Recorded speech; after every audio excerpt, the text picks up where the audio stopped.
It was a warm spring evening in the quiet town of Cedar Hill, Missouri, a place where nothing ever seemed to go wrong. Families were settling down for dinner, kids playing outside, the usual hum of peaceful suburbia.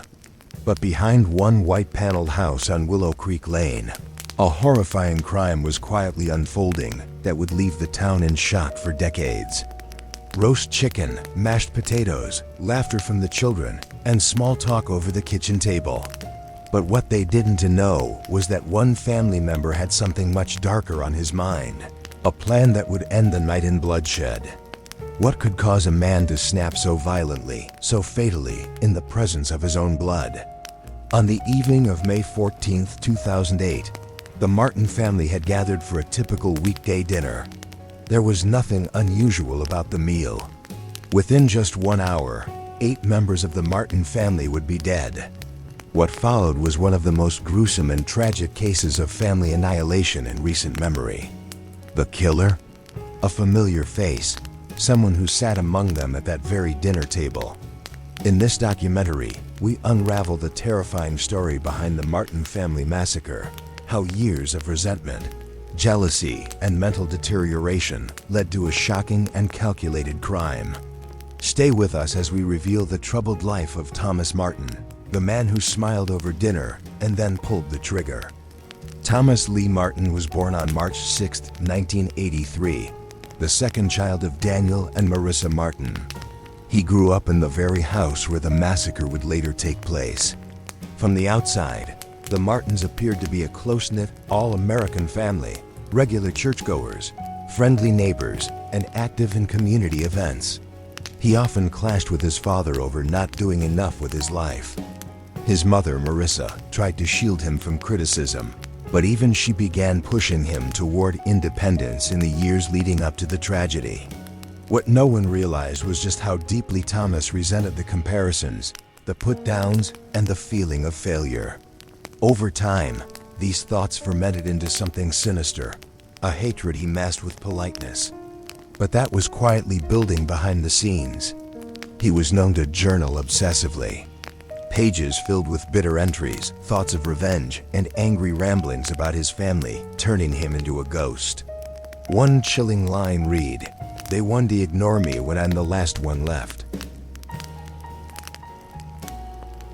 But inside the household, a very different story was unfolding. Thomas was always described as the quiet one, while his older brother, Brian, was athletic, charming, and ambitious. Thomas was reserved, introverted, and often overlooked. His father, Daniel, was a retired police sergeant who valued discipline and results. Brian, his older brother, followed in their father's footsteps, joining the military, then later becoming a firefighter. Meanwhile, Thomas bounced from job to job, eventually working as a janitor at a local warehouse. He struggled socially and was often seen eating lunch alone in high school. Teachers described him as bright but disengaged. He kept to himself, had few friends, and developed a fascination with violent crime documentaries, which he often watched in isolation. Family members later recalled that Thomas had trouble dealing with expectations. Living at home well into his late 20s, Thomas never found steady ground. By early 2008, Thomas was spiraling. After being let go from yet another job due to what his employer described as erratic behavior, he returned to living full-time with his parents. He wanted Thomas to move out, find a real job, and start contributing financially. Arguments became a daily occurrence. Loud shouting matches echoed through the neighborhood, often ending with Thomas storming out of the house. Tensions inside the Martin household had never been higher.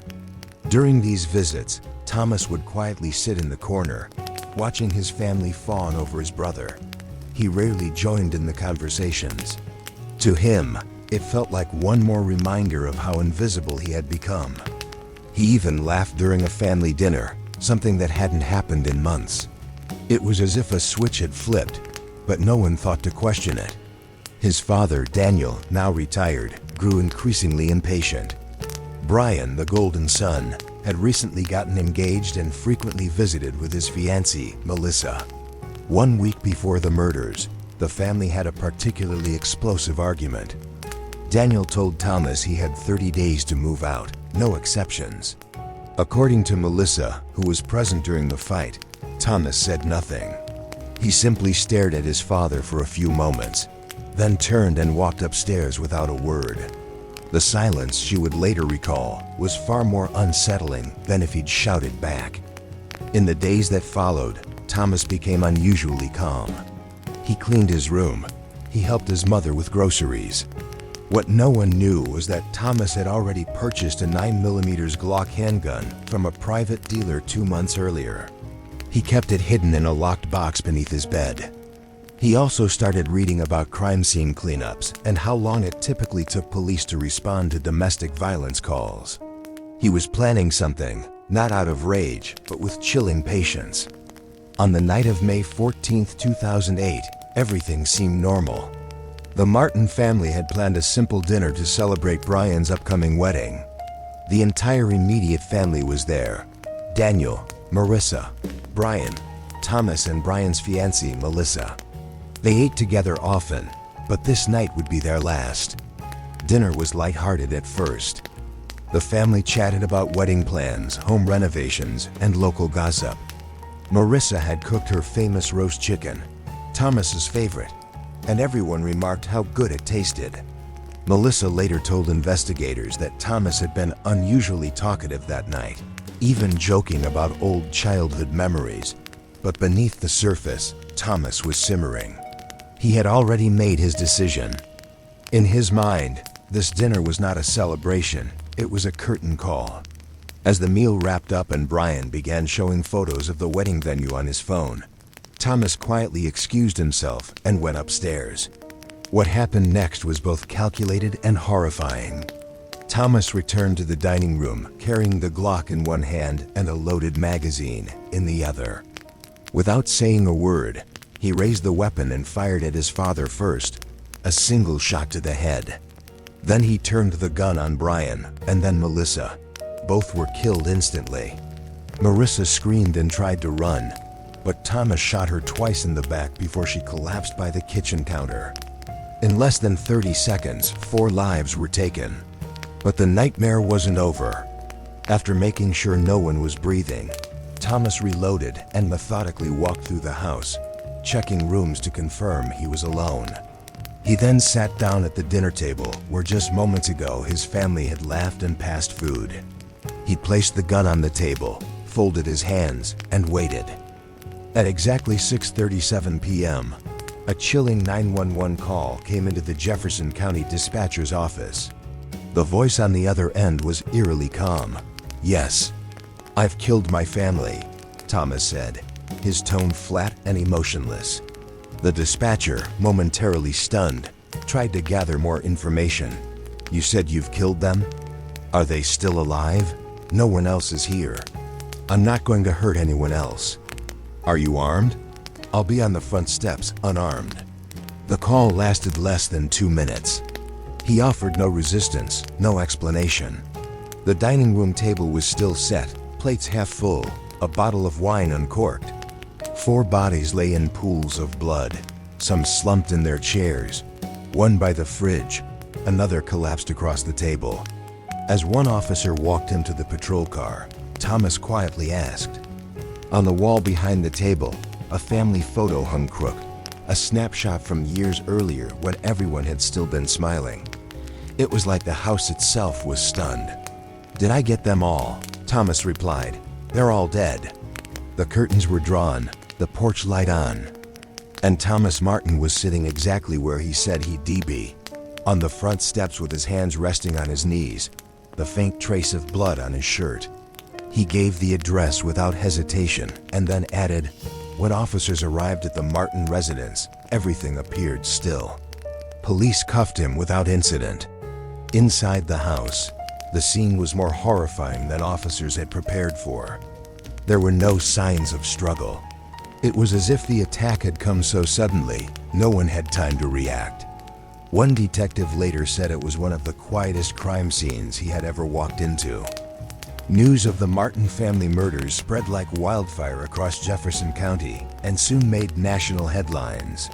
Family dinner turns to bloodbath, one paper read. Neighbors were left in disbelief. Many had seen Thomas mowing the lawn just days before. Quiet, polite, unremarkable. At the autopsy, it was revealed that all 4 victims had been shot at close range. Daniel and Brian were killed instantly by single shots to the head. Investigators found no alcohol, no drugs, and no signs of a struggle. The family had trusted Thomas completely. That trust had cost them their lives. Inside were entries stretching back years, rants about his father, comparisons to Brian, feelings of hatred, and fantasies about finally ending the silence. I'll make sure dinner ends differently next time. There were even crude sketches of the family dining room, labeled with names and firing positions. Melissa suffered a gunshot wound to the neck and chest. It read, Marissa, despite trying to escape, died from 2 rounds to the back. Thomas Martin hadn't snapped in a moment of rage. He had planned it. All of it. Toxicology reports showed that none of the victims had any substances in their systems. It had been a sober, normal evening until it wasn't. In Thomas's room, detectives uncovered dozens of pages from a spiral-bound notebook. Most disturbing was an entry dated just 3 days before the murders. He didn't cry. He didn't deny it. When asked why he did it, he said only, because they wouldn't stop. They think I'm a failure. They eat like I don't exist. They'll see. To the investigators, this was proof. The killings had been premeditated, cold, and deliberate. Yet despite this, Thomas remained eerily calm in custody. The town of Cedar Hill was paralyzed. Vigils were held. Churches opened their doors around the clock. Classmates of Brian Martin and Melissa wept openly at the sight of the house, now cordoned off by yellow police tape. 4 lives had ended so brutally, not at the hands of a stranger, but of someone who shared their blood. At Daniel Martin's former precinct, fellow officers wore black bands over their badges in mourning. Daniel had been well respected, known for mentoring young recruits. They'd only recently mailed out wedding invitations. Instead, they now stood by her casket, her engagement ring still on her hand. His death, and the fact that it came from his own son, left his colleagues speechless. Melissa's family flew in from out of state to bury their daughter beside the man she was soon to marry. The funerals were held together at Cedar Hill Baptist Church. Neighbors said they often saw the porch light flick on and off randomly, though no one lived there. Some swore they heard sounds, footsteps inside, even the clinking of dishes. Whether grief, fear, or guilt was playing tricks on them, no one could say. Over 300 people attended. 4 closed caskets lined the altar. The pastor's voice trembled as he spoke of senseless loss. As locals called it, the murder house. Like this before, and prayed it never would again. Even after it was sold, the new owners reportedly moved out within 6 months, claiming a heavy presence they couldn't explain. The pews overflowed with mourners, some stunned, others angry, all confused. Thomas Martin's name was not mentioned once during the service. The house on Willow Creek Lane sat empty for weeks afterward. Eventually, the house was cleaned and put up for sale. But it lingered on the market for years. The Martin family murders left an invisible scar on Cedar Hill, a town that had never seen violence. Thomas Martin's trial began nearly a year later, in April 2009.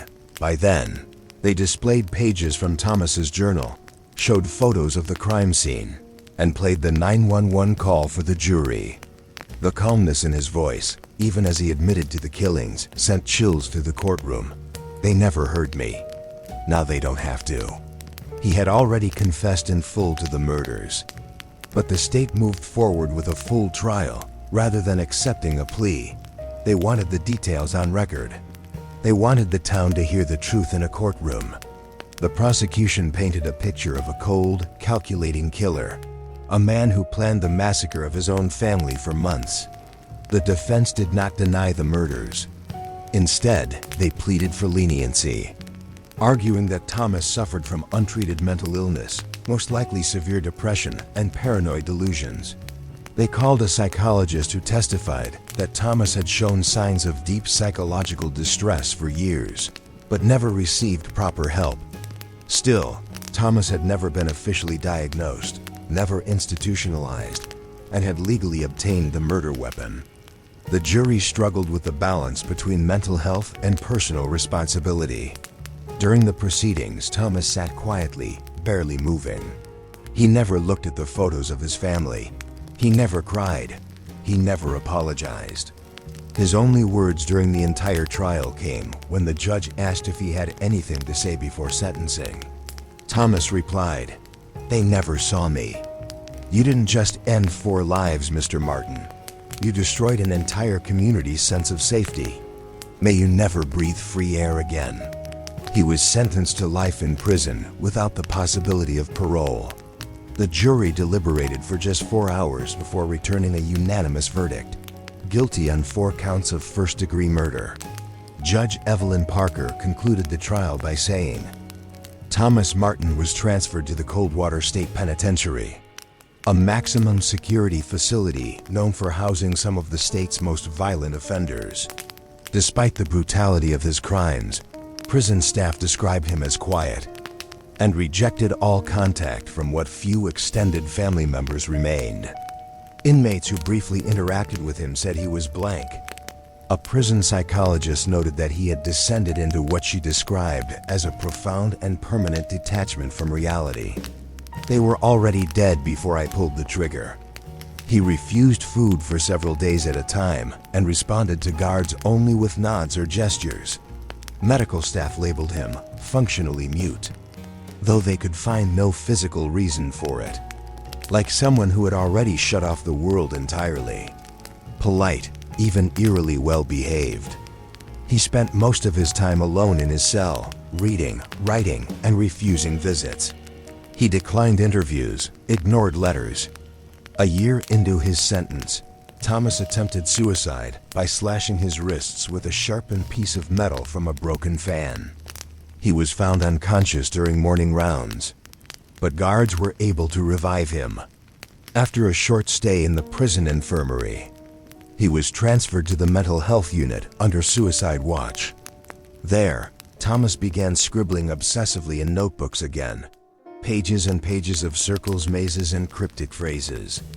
When asked about his family, Thomas would either say nothing or reply with strange, disconnected statements like, by 2012, he had stopped speaking altogether. He remains incarcerated to this day. He has no visitors, no advocates, and no known personal correspondence. It's as though Thomas Martin, the man who once longed to be seen, has now chosen to vanish in mind, if not in body. In the years since the massacre, one question continues to haunt everyone who knew the Martin family. Why? Why would a son murder his entire family? People who loved him, who fed him, who shared birthdays and Christmas mornings. For investigators and psychologists, the answer is still elusive. Thomas Martin wasn't a known criminal. He didn't have a record. Brian was the star, the one with the job, the wedding, the attention. Thomas had internalized every perceived slight, every overlooked achievement, every moment of being ignored, and twisted it into something deadly. He didn't drink. He had no history of violence or outbursts.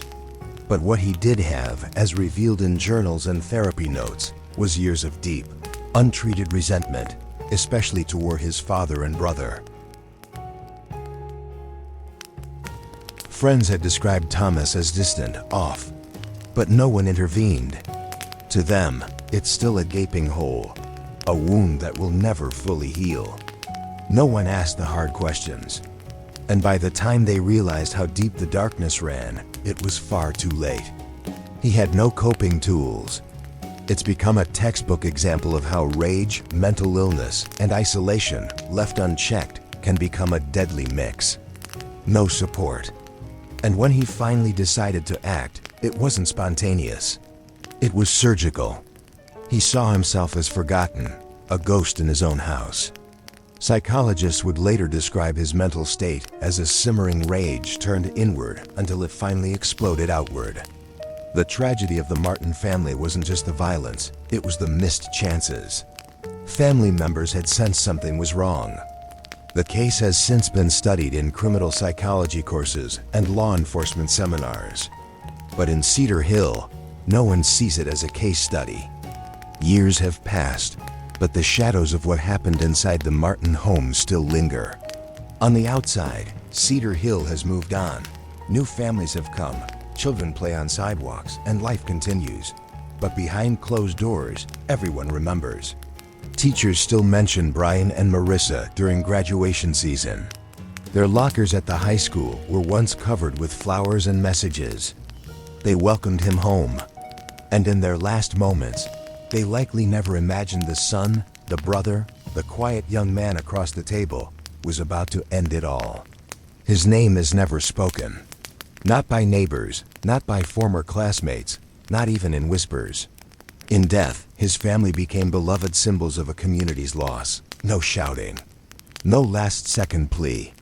Just the sound of a dinner cut short. And a silence that still echoes through every corner of Cedar Hill.